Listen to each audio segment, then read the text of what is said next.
Olá, amigos do canal de Olhos Bem Abertos. Anísia ontem, já há muitos anos fazendo essa caminhada com vocês. Então, podemos dizer que nessa jornada nós temos uma longa caminhada juntos pelo mesmo caminho, na mesma vereda do aprendizado, do conhecimento e, por que não dizer, da confraternização que fazemos todas as semanas. Nos encontramos. No episódio passado, eu estava falando sobre as regiões, que a Terra foi dividida em 3 regiões, mas na verdade foram 4, e eu explicarei por que foram 4. Então, 3 regiões, segundo a ordem de Anu, essas 3 regiões eram destinadas aos terrestres e uma região para os Anunnakis. E então esse pai do céu, que é o deus Anu, ele acreditava que o comportamento do neto Marduk era tão assim intempestivo, era competitivo demais, porque ele foi culpado disso. Então, ele falava que essa grande insatisfação desse neto se deu quando ele, quando ele chamou para ir para lá, para Nibiru, ele chama Dumuzi e Ninjinzida para levar o Adapa para ele conhecer.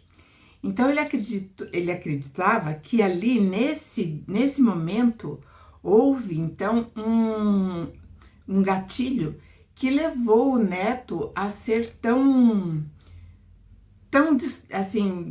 competitivo e briguento. Então, ele falava assim que ele era, então, o culpado. E reconsiderou, a pena que ele tinha sido imputado, ou seja, depois que ele teve a guerra na pirâmide, onde ele destruiu muitas coisas importantes e onde ele deixou um artefato extremamente perigoso, que era justamente para matar quem por ali passasse. Então, quando ele foi retirado, a pena dele era o exílio. Então, Anu achava que era que foi uma pena muito pesada. E esse exílio de Marduk se deu aqui nas Américas. Então, ele ficou, vamos dizer assim, exilado por muito tempo aqui. Bom, antes de Anu e Antu viajarem para o continente americano, porque eles estavam aqui, eles vieram numa visita e queriam conhecer todo o planeta. Então, antes de eles irem para o continente americano, ou virem, que nós estamos aqui, eles inspecionaram o Éden, que também é chamado Edim, e as terras ao redor, os domínios ao redor. Então, eles visitaram Eridu, Nibruki, e analisaram, assim, aonde ficaria a primeira região, que seria a responsabilidade de Enlil. Aí, em Eridu, Eridu era uma região onde Enki estava, Ele construiu para ele uma casa, que ficaria hoje, na atualidade, seria no Iraque, atual Tel Abu-Sharem. Então, ali antes, há muito tempo, era a casa de Enki, onde ainda nós podemos ver e contemplar as ruínas desta casa. E esses deuses deixaram esse rastro, vamos dizer assim, imperecível, por mais que muitas das ruínas, muitas das relíquias tenham sido destruídas pelo Estado Islâmico, que, segundo eles, não precisava ficar ali. E a nossa história é gravada.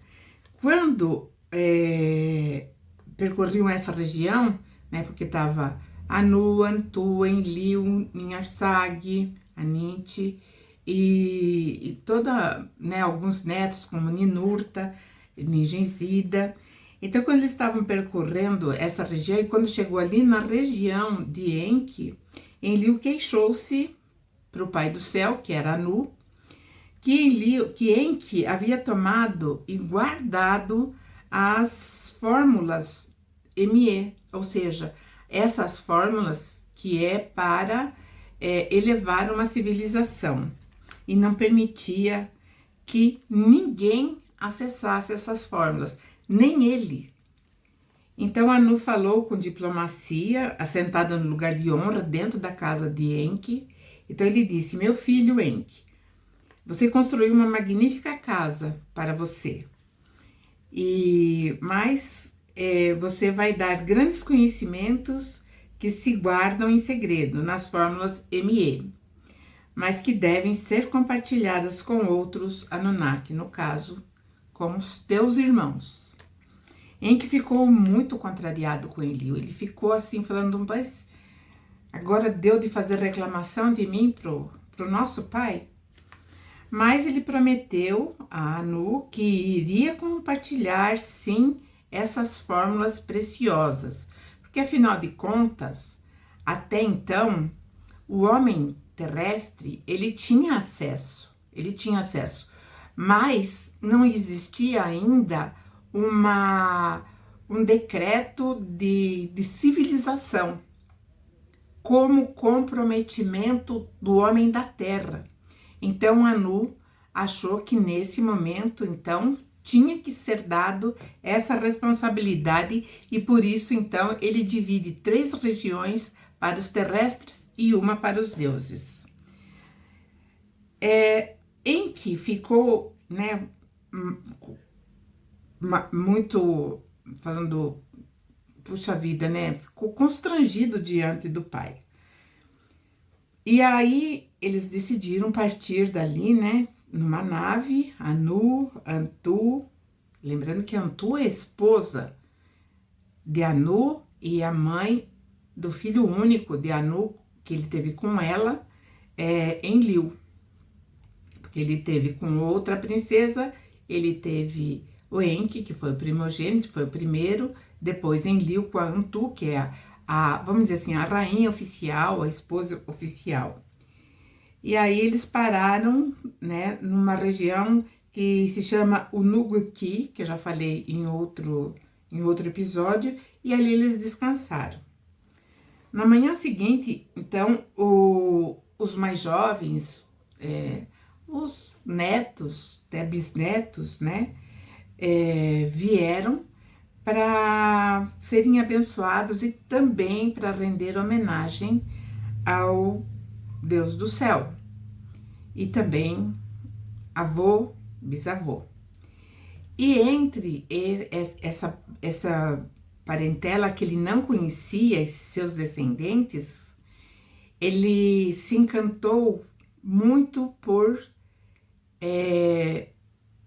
Inanna, que era bisneta dele, e mandou que dessem a ela, depois que ele saísse da terra, toda aquela região que seria, né, vamos dizer assim, seria dada quando ela casasse, ou quando muse, mas então que essa região fosse dada a ela como dote, e que também fosse o presente para ela, aquela nave que ele percorreu todas as regiões, todas as localidades aqui na Terra. Então, ele deu 2 presentes para essa neta. E aí, Inanna explodiu em alegria, ficou feliz, muito feliz, dançou e cantou louvores para Nu, que com o tempo passariam a serem entoados como hinos elevados ao deus Anu. Bom, depois Anu e Antu se despediram e foram para as terras além dos oceanos, aqui no nosso continente.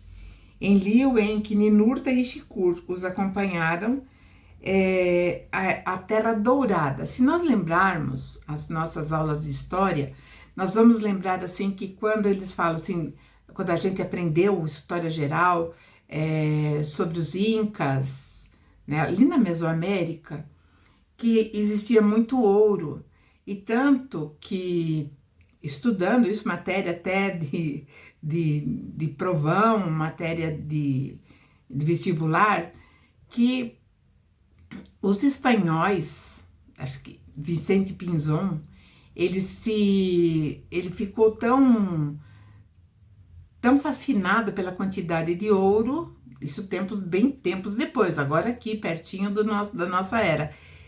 Ele veio e ele então, segundo a história, ele faz um combate, uma guerra tão feia que dizima os Incas e os Maias, enfim.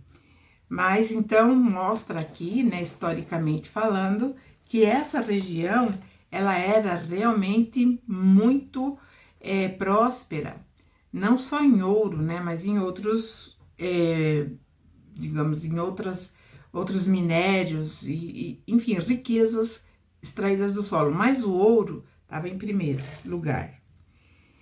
Então, Ninurta, ele já tinha se preparado, ele já sabia do programa que ia ser feito com seus avós, então ele construiu para eles uma casa com blocos de pedra esculpidas com perfeição e revestida interiormente com ouro, dando ao ambiente a coloração dourada, com flores que ele fez, acho que em relevo, e coralina esculpida. Então, coralina esculpida é uma pedra de cor acastanhada, que hoje ela é considerada uma pedra preciosa, mas está presente também em todo tipo de, vamos dizer assim, de design de joia, né?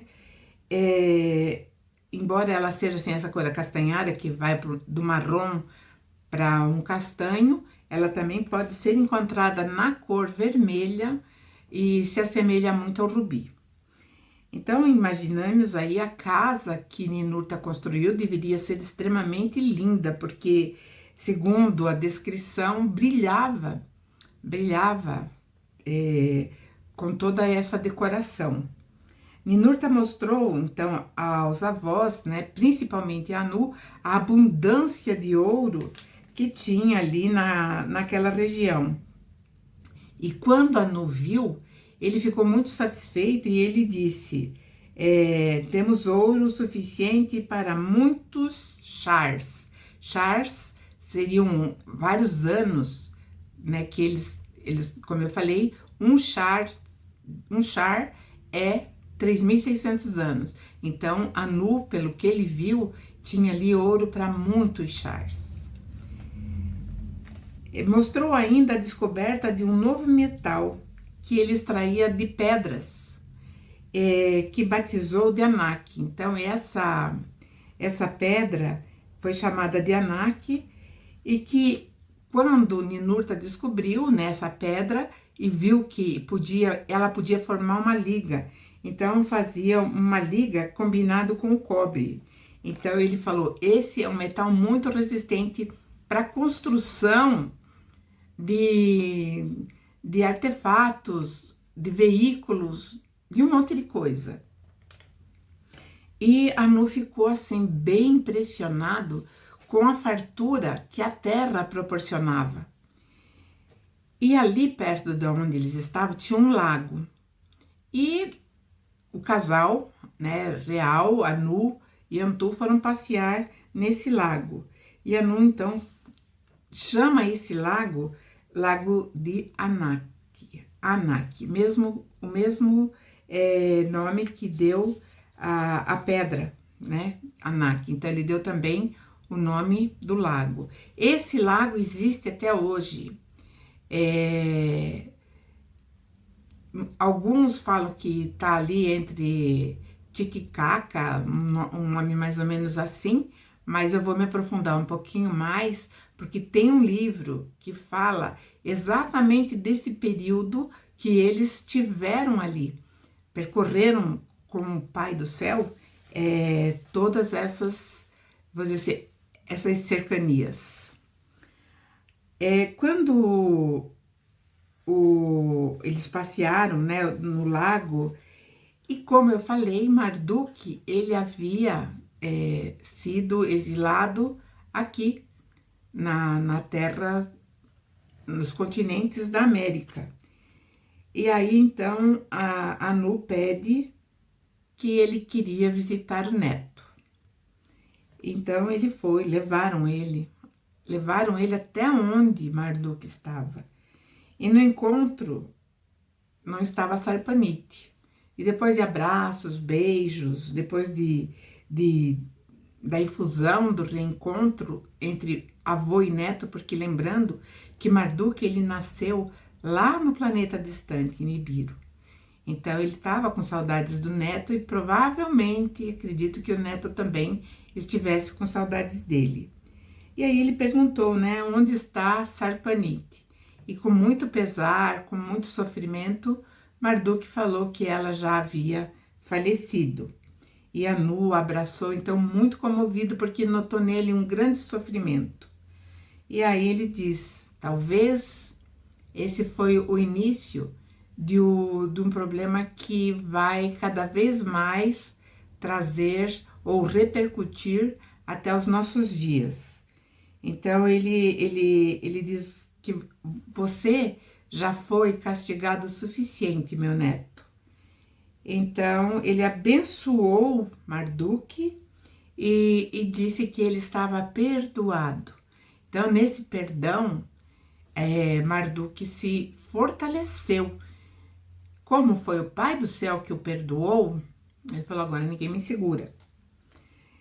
Ninurta havia construído ali um porto espacial. E foi dali que saiu a nave de Anu, carregado até os batentes, quase até o teto, de barras de ouro. Esse ouro, né, era importante para eles, não para o fabrico de riqueza material, mas sim tecnologia. Eles usavam o ouro em tecnologia. Assim como hoje nós começamos a usar também o ouro em várias tecnologias, principalmente voltada à saúde, às viagens espaciais. Então foi assim. Então, na hora que eles foram se despedir dos filhos, Anu, então, chama todos os filhos, abraça, beija, o que é natural. E aí ele diz assim, ó, ele fala assim para os filhos, netos que estavam ali, acredito que até Marduk também, ele diz, se o homem, e não aos Anunnakis, está destinado a herdar a terra, que nós ajudemos esse destino. Deem, chamando os filhos, né? Deem conhecimento à humanidade, ensinem até certa medida, os segredos do céu e da terra. Ensinem leis de justiça e retidão.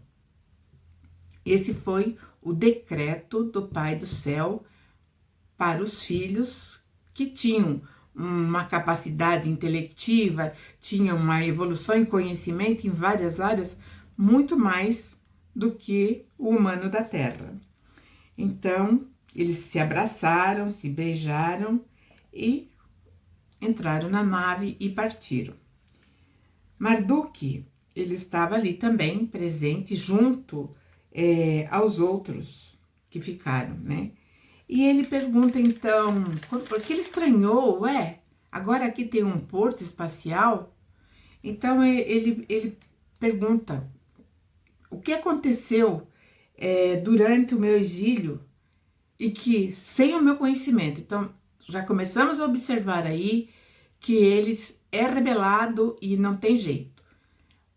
Ele estava condenado pela morte do irmão do Muzi, por ter danificado instrumentos importantes na comunicação e pelas armas também que ele tinha instalado. Então ele estava num processo de exílio, mas ele tinha culpa, ele não estava inocente. Mas ele achou, se sentiu lesado por não ter recebido informações de tudo que foi decidido no período do exílio. E aí Enki, como sempre, aquele pai que não queria que o filho ficasse magoado ou ferido, então ele fala que todas as decisões, né, foram tomadas por Anu e os conselheiros. E também, aí foi quando a ira dele veio assim, num estado, né, uma explosão muito grande, quando Enki conta que a terra tinha sido dividida em quatro regiões, e provavelmente ele falou que a quem cabia cada região. E porque foi assim, a primeira região era de Enlil, era toda aquela região ali do Oriente Médio que se estendia até as terras, as terras brancas, que eles falaram que a Terra Branca, na verdade, é onde tinha gelo. Então, acredito que é aquela região onde hoje está ali a Rússia, ia para a Turquia. Então, era bem grande. Então, essa cabia a Enlil, todo o Oriente Médio, e mais essas outras terras. Para Inanna, ele deu dos Montes Agros para lá, que atingia partes da Índia. Para Enki, ele ficou com uma responsabilidade de toda a África. E a quarta região, que seria a quarta região só dos Anunnakis, era o Monte Sinai, a região do Sinai, onde eram guardadas ali armas e outras coisas, né, que eram de segurança máxima. E ali quem vai ficar nessa quarta região, que eu vou falar melhor depois, é a Nint, ou a Nirsag, agora como ela é chamada. E quando ele soube disso, ele explodiu. Ele falou, a Inanna ganhou uma região, não acredito. Porque para ele, a causa de todo o mal era a Inanna. Porque, inclusive, por causa dela, o irmão dele tinha morrido. Então, a gente percebe um caráter muito diferente nesse ser. E aí, Enlil, quando vê toda aquele rompante, né, do sobrinho, ele fala, essas decisões são decretadas por Anu, e não podem ser revogadas. Então, não adianta você chorar. Aceita que dói menos, né? Então, esse foi o prenúncio de uma guerra que perdura até os dias de hoje. Mas é bom nós entendermos que em todo esse tempo aí, não tinha esse decreto direcionado para que os três filhos, eu vou falar, Enlil, Enki e Nirsag, que eles fizessem da terra um lugar digno e que fizessem do ser humano da terra seres justos, eticamente e moralmente. Então, esse foi o grande decreto do Pai do Céu para a terra, que mais tarde vai ser muito confundido com o Criador de tudo que existe. O Criador de tudo que existe, ele deu ao ser humano tudo, ele nos provê de tudo que necessitamos, desde os primórdios. Desde quando ainda estávamos quase na irracionalidade, ele já nos provia, porque existiam, assim, um contingente muito grande de assistentes que encaminhavam essas inteligências ainda, vamos dizer assim, botadas, mas que, mais cedo ou mais tarde, elas iam se expandir.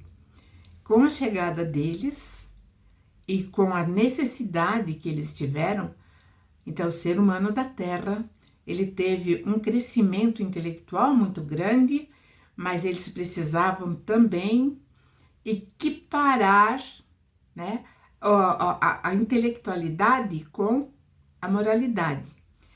A princípio, os seres da Terra, os terrestres, viviam tempos muito dilatados, tanto que se nós pegarmos o Antigo Testamento e começarmos a ver a idade que eles viviam, nós vamos ficar chocados. Por exemplo, lá, o Adão bíblico, ele viveu 1030 anos. Para nós é um tempo absurdo, mas para eles era meio ano, um pouquinho mais de meio ano.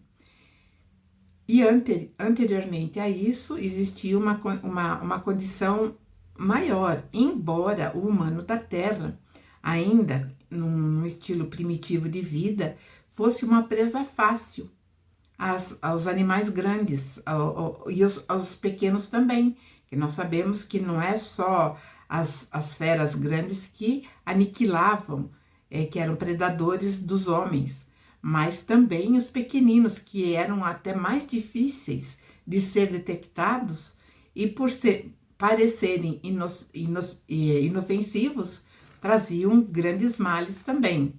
Haja vista a malária, a doenças que nós conhecemos até os nossos dias atuais.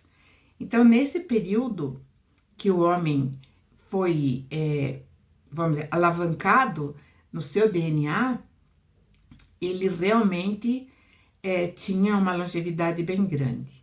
Mas com o tempo isso vai sendo reduzido e com um motivo bem importante que veremos também no futuro. Então eu agradeço a vocês por me acompanharem até aqui. Peço que deixem o like, que compartilhem o vídeo e que também deixem seus comentários. Apertem o sininho para que todas as vezes que os vídeos subirem para o YouTube, vocês sejam avisados. Desejo a todos uma semana de muita luz e até a próxima. Grande beijo.